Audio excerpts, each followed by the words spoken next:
Audience તમારું introduction આપજો. ના જરૂર. નમસ્તે મિત્રો, મારું નામ છે સત્યદાસ અને તમે બધા આમ તો મને જાણતા જ હશો અને અમારી જે Bhakkam comedy channel as a founder of the Bhakkam comedy. Satyabhai તમે આગળ સ્ટોરીના વિશે થોડું અમને જણાવો. તો ભાઈ આપણી લવ સ્ટોરી તો બહુ દુઃખદ ઘટના છે યાર. બરોબર. તો તમને વાત કરું તો આ વાત છે 2019 ની. જે 11મો મહિનો તો તારીખ મને યાદ છે 2019 11મો મહિનો અને 11 તારીખ છે.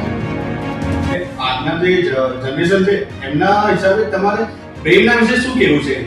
જો પ્રેમ તો સૌથી પહેલા વાત કરું વોટ્સઅપની સ્થિતિએ તો પહેલા સી પછી રિપ્લાય આવવાની આશા. અત્યારના જે છે એમને બહુ થાય છે. હવે આગળ શું વિચારો છે?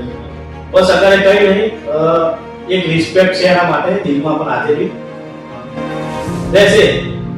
જ્યાં સુધી છે જીવશું ચાલશું ત્યાં સુધી